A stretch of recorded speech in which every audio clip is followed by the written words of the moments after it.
Olá! Hoje vamos discutir um tema que está cada vez mais relevante e urgente dentro do nosso direito imobiliário. Nós vamos falar de questões ambientais e também de sustentabilidade que se aplica nesse meio e como as práticas que estão alinhadas aí com metas ambientais, elas são estabelecidas pela ONU e elas podem de fato serem utilizadas de maneira eficiente. A gente vai falar de tudo isso ao longo da nossa aula, cujo tema é questões ambientais no direito imobiliário e as metas da ONU. Nós vamos discorrer dessa temática conforme eu coloco para vocês. Não obstante, também é importante nós falarmos aí, ao longo do nosso estudo, de algumas questões atreladas, por exemplo, às ideias que a gente tem que pairar sobre como automaticamente a questão de sustentabilidade ela é uma realidade no setor imobiliário. A preocupação com o meio ambiente ela tem ganhado espaços nas legislações e também na prática imobiliária, se a gente for pensar. E o direito imobiliário ele tem ocupado aí uma posição estratégica, uma posição que eu posso falar que é para você vital para que a gente possa promover construções e urbanizações sustentáveis. Ao longo dessa aula, nós vamos ter a oportunidade de explorar como a legislação brasileira e as metas globais, elas podem de fato contribuir para que nós tenhamos um setor imobiliário muito mais responsável, para que nós tenhamos um setor imobiliário muito mais comprometido com o planeta. É essa a ideia que eu quero falar para você que está assistindo essa aula. Mas vamos falar um pouquinho sobre uma questão que talvez muitas vezes ela acaba sendo ignorada pelas pessoas. Eu quero falar sobre sustentabilidade no direito imobiliário. É possível nós falarmos de relação entre direito, sustentabilidade ou direito imobiliário e sustentabilidade? É um tema muito difícil da gente abordar, se a gente for parar para pensar. Mas a realização dos direitos sociais, automaticamente, eles presumem uma presunção ligada às questões de sustentabilidade. E automaticamente, nós podemos dizer que as futuras gerações, elas dependem desse estudo.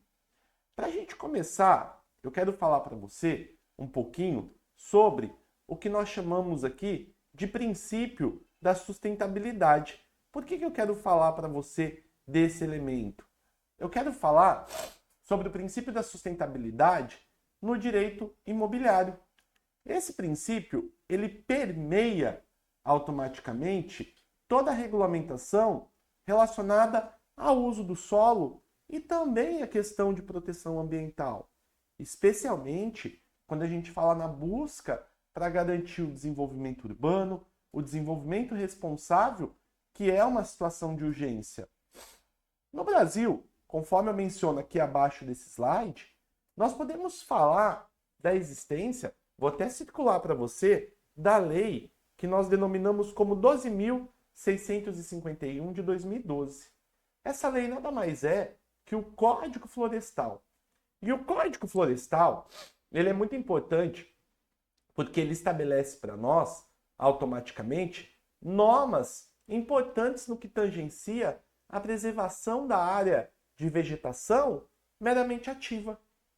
O Código Florestal, ele busca para nós aí estabelecer, por exemplo, um equilíbrio entre a ocupação urbana e a preservação ambiental. As pessoas acham que isso não pode andar junto. E isso pode andar junto sim. Ela estabelece limites acerca do desmatamento e a necessidade das áreas de preservação permanente. Essa é a ideia do Código Florestal. Se você parar para ver, se você parar para pensar, esse Código Florestal, ele institui regras de como, de onde a nossa vegetação nativa, ela vai poder ser explorada, aonde a nossa vegetação, ela vai poder ser trabalhada dentro do território brasileiro. Assim como as áreas que devem ser preservadas, as áreas que merecem aí receber uma produção rural. Nós temos que abordar todos esses assuntos. Então, quando eu falo do Código Florestal, eu posso falar para você que o Código Florestal é uma lei que fala sobre a forma de vegetação nativa do território brasileiro e como ele vai ser preservado e como vai ser explorado. Com isso, se a gente trouxer no anseio do nosso direito imobiliário, essa ideia do Código Florestal, ela vai se alinhar aos nossos compromissos de sustentabilidade e vai orientar que o solo ele seja utilizado de forma racional, que o solo seja utilizado de forma responsável, sempre protegendo recursos naturais e recursos essenciais. É essa visão que eu trago inicialmente para o nosso estudo. Além disso, uma outra coisa que é importante nós discorrermos é sobre o papel da Organização das Nações Unidas na preservação ambiental e o impacto que isso gera quando a gente fala do direito imobiliário.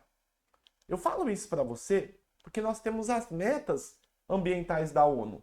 Nós precisamos nos conectar acerca dessas metas ambientais, de forma mais específica aos Objetivos de Desenvolvimento Sustentável, ou também chamado de ODS. Entre os ODS, nós temos alguns que vão tratar de cidades, comunidades sustentáveis e também alguns que vão tratar sobre os aspectos relacionados a ações climáticas. Todas essas ODSs, se a gente observar, elas possuem relação direta com o setor imobiliário. Essas metas globais, elas vão incentivar práticas de urbanização que vão respeitar o meio ambiente e vão criar cidades mais sustentáveis, cidades mais resilientes. No caso, o direito imobiliário, quando ele regula terrenos, quando ele regula para nós os edifícios, ele quer dizer que eles deverão ser utilizados dentro de um papel crucial para que os objetivos sejam alcançados. Aqui, nós nos deparamos com a necessidade de promover construções sustentáveis, o uso da prática de eficiência energética, tudo como exemplo a ser inserido no setor imobiliário, porque isso vai contribuir com essas metas, vai incentivar um ambiente urbano, vai incentivar que ele seja ao mesmo tempo habitável e também responsável. É essa a visão que nós temos que ter. Eu também quero falar, ao longo do nosso estudo, de um outro assunto que tem tudo a ver com o direito ambiental, com o direito imobiliário e com o direito ambiental. Eu quero falar dos princípios ambientais. Mas afinal, né, a gente sempre faz aquela pergunta básica: o que seria princípios? Como a gente pode determinar? E princípios, eles são normas de condutas ou preceitos que definem regras dentro de uma sociedade. Ou a forma como uma pessoa ou a instituição ela deve se comportar. Essa é a ideia que nós temos de princípios. Se eu falar para alguns estudiosos, talvez a princípio é norma, tem doutrinador que vai brigar comigo, que não concorda com isso. Mas, num contexto geral, a gente pode afirmar isso. Porque a palavra princípio, ela tem a ideia de origem, de causa próxima. Então, os princípios, eles nos norteiam como sendo regras de caráter geral, eles vão estabelecer diretrizes para se utilizar nas normas, são verdades fundantes, ou até mesmo instrumentos para otimizar a nossa matéria. São juízos fundamentais que servem para alicerçar o nosso direito. A partir dessa ótica, eu trago para você a ideia desses princípios ambientais no direito imobiliário. Eu posso falar que os princípios ambientais, eles orientam o direito imobiliário, em especial quando a gente fala de princípio da prevenção e da precaução. O princípio da prevenção, ele significa que o direito, ele deve atuar para evitar os danos ambientais.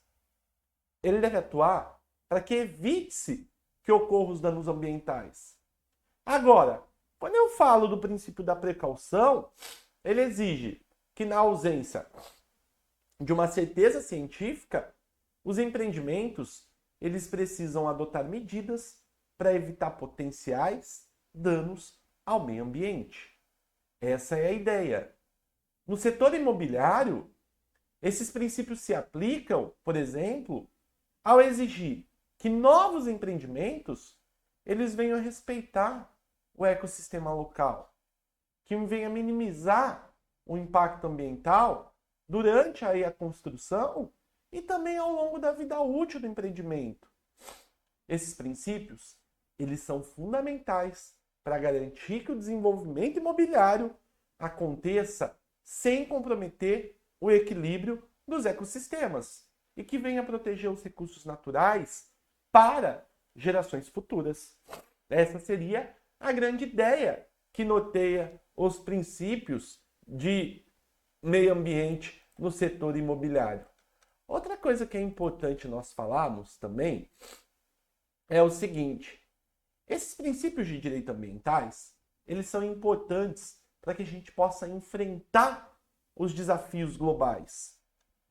Se a gente for parar para pensar com a perda da diversidade, com as mudanças climáticas, com a degradação que a gente tem do ecossistema, os princípios, eles podem contribuir automaticamente para que nós tenhamos uma melhoria dessa situação.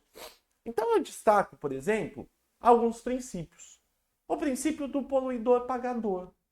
Nesse caso, o poluidor ou condutor de uma atividade econômica que possa poluir, ele é responsável pelo custo da prevenção e da reparação dos danos ambientais. É ele que vai fazer isso. No caso do princípio da prevenção, ele vai ter que tomar medidas para evitar ou minimizar os danos ambientais antes que ele ocorra. Prevenção, o nome já diz. No princípio da precaução, eu posso falar que ele é um dos princípios que nós temos aí como uma ideia fundamental dentro do direito ambiental. Porque esse princípio, ele é um mecanismo jurídico de direito ambiental que permite automaticamente a adoção de medidas preventivas com riscos ambientais incertos. Então, ele está ligado ao conceito de sustentabilidade. No princípio da participação pública, eu posso falar que vai envolver a participação da sociedade na proteção do meio ambiente. E da ubiquidade, nós temos a ideia de que o meio ambiente ele está presente em todo o globo e que qualquer lesão na estrutura vai refletir no planeta inteiro. Essa é a grande ideia que a gente tem para associar. E para a gente fechar o nosso raciocínio, eu trago também uma ideia de exemplos. Nós podemos abordar projetos imobiliários que seguem diretrizes de sustentabilidade e que contribuem para o cumprimento de metas ambientais da ONU. A certificação que é conhecida como LEED, ela avalia a eficiência energética. Ela vai avaliar automaticamente a sustentabilidade na construção. Os empreendimentos que possuem essa certificação demonstram um compromisso com o meio ambiente. Diante desse contexto, eu posso concluir que a integração entre o direito imobiliário e a sustentabilidade ela é uma ferramenta indispensável para que a gente possa responder aí aos desafios que o meio ambiente ele tem que se deparar do dia após dia. Você já parou para pensar que a legislação brasileira automaticamente, juntamente com os princípios ambientais, elas querem orientar o setor sobre passos importantes para a urbanização de forma responsável. Alinhar o setor imobiliário com as metas globais da ONU é muito mais do que uma escolha. É uma necessidade de garantir o desenvolvimento, de garantir o respeito aos recursos naturais e às futuras gerações. Esse comprometimento aqui com as práticas sustentáveis, eles vão agregar valor ao mercado, vão demonstrar compromisso ético com o futuro do planeta. Como profissionais, como cidadãos, nós temos a responsabilidade de trabalhar na promoção e apoiar indubitavelmente essas iniciativas. Defender o modelo de urbanização que preserve o meio ambiente e principalmente atenda aí às necessidades da população. Eu espero que você tenha gostado dessa aula e eu te espero num próximo vídeo.